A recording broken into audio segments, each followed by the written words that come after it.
Alright, what we have here is a Roper dryer. This is an electric dryer. I bought it back in 2010. It's been good, lasted many a roommate. Now it's in a rental, and there you can see kind of what that knob looks like.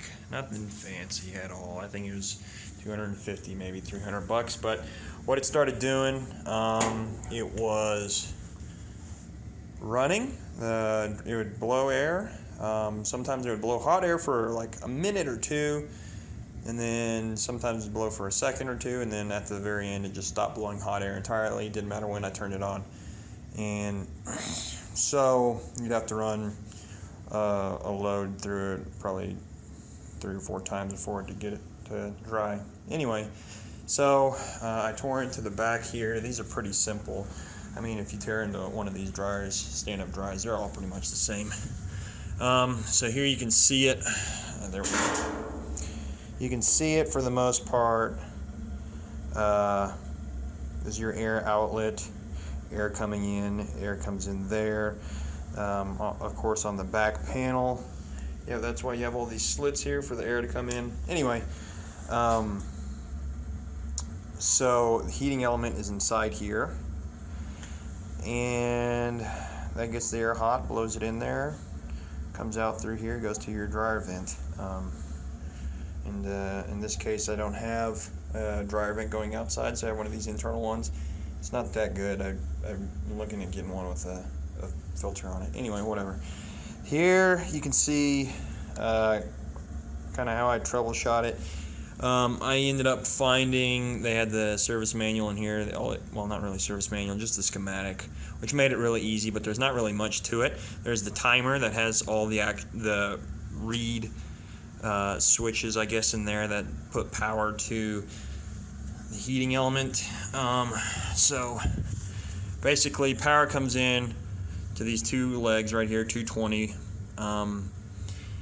and it goes up from here, goes up to the timer. The timer has a couple of switches in there depending on how it's rotated to what cycle, and then from there it comes in this red wire on the far left, comes down,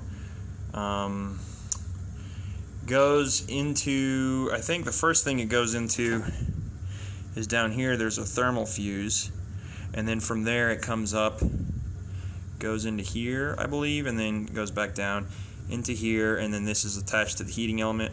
Heating element has these 2 points right here, but one of them is tied to that thermostat, and then from there it goes down and out, I think.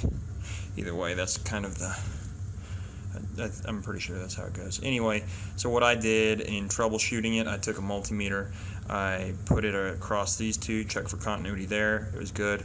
Check from continuity from there to down here, that was good. Check from continuity from there all the way down. I put it in resistance mode, so I was going through this thermostat, through that thermostat, and through the heating element to see if my heating element was messed up, and I ended up getting 10 ohms. So that's the resistance of that heating element. So that showed me that all of that was good. Then I checked from the heating element all the way to the left side of that timer. That was good. So that means I had continuity all the way through. One more way to check from there. If you look at the schematic on this unit, there's a relay or a switch that would put power.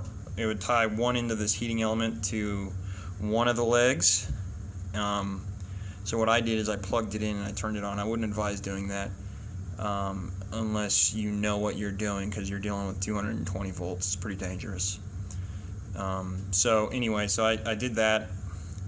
I plugged it in. I turned it on. You don't need to turn it on, but I turned it on.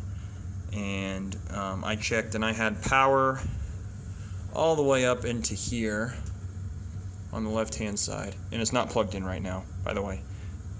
You don't want to do this with power on.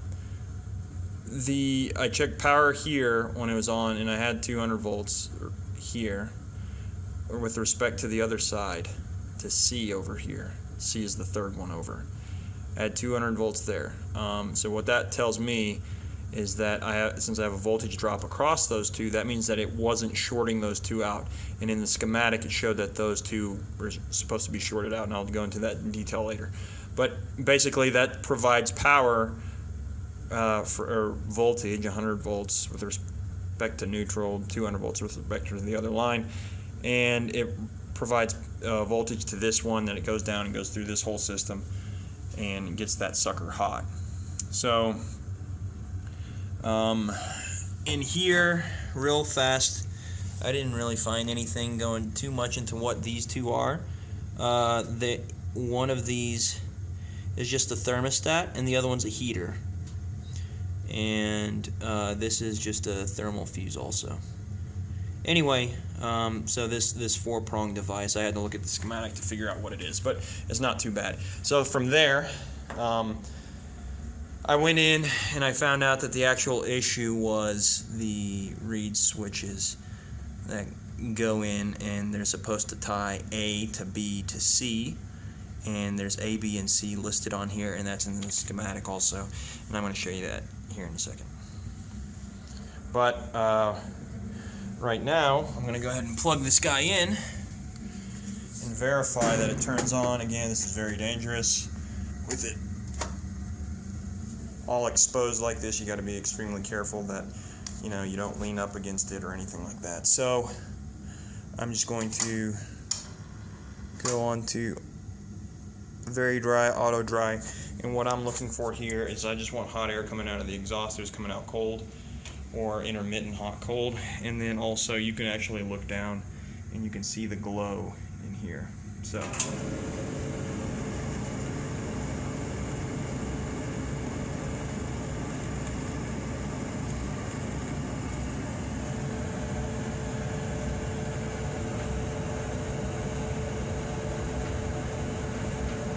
notice the element's getting hot, so it's going strong.